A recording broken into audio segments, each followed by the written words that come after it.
On souhaite déterminer la mesure principale de 42 pi sur 4.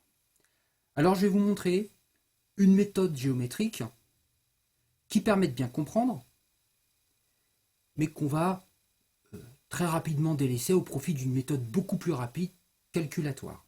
Enfin, pour bien piger ce qu'on attend de vous, regardons géométriquement ce qui se passe.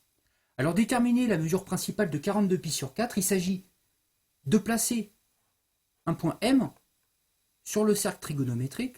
Là, le point M, vous voyez, je peux le bouger. Mais je voudrais placer le point M qui a pour mesure 42 pi sur 4 et eh bien, ce que je souhaite, c'est ensuite chercher la mesure principale de ce point. Alors, je peux les prendre de deux manières différentes. 42 pi sur 4, je peux encore dire que c'est 42 sur 4 fois pi. Bon. Et 42 sur 4, c'est 42 divisé par 4. Je prends ma calculette, 42 divisé par 4, ça fait 10,5 fois pi. Bon, 10,5 fois pi.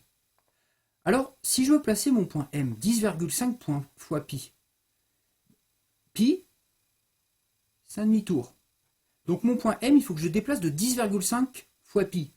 Donc je vais faire pi, 2 pi, 3 pi, 4 pi, 5, 6, 7, 8 pi, 9, 10, 10 pi, 11 pi. Ah, je suis allé trop loin, donc 10,5 pi, ici. 10,5 pi. Donc, je reprends. 10,5 pi. Le point M que j'obtiens ici, eh bien, je me pose maintenant la question, quelle est sa mesure principale, celle qui est comprise entre moins pi exclu et plus pi inclus. Ben là, on voit que la mesure principale de ce point-là, c'est pi sur 2. C'est un quart de cercle, pi sur 2. Donc la réponse, c'est pi sur 2. Bon. Ça, c'est, je dirais, la stratégie numéro 1. C'est celle qui repose sur la décomposition. 42 pi sur 4 égale 42 divisé par 4. Donc 10,5 fois pi.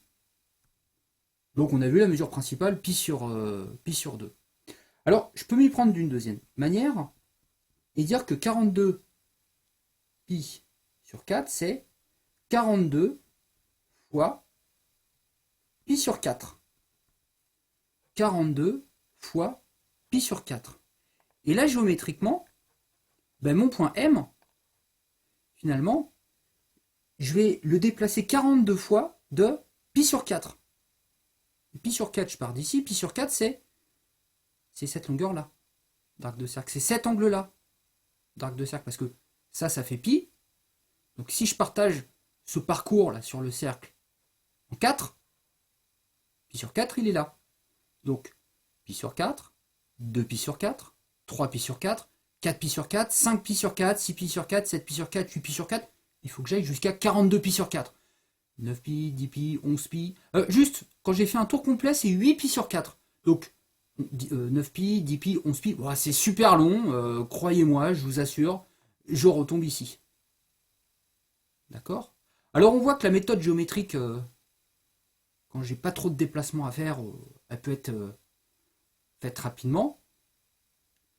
Mais quand je me retrouve avec des déplacements qui sont longs, elle peut très rapidement être longue, laborieuse, d'où une méthode calculatoire qui permet d'aller beaucoup plus vite.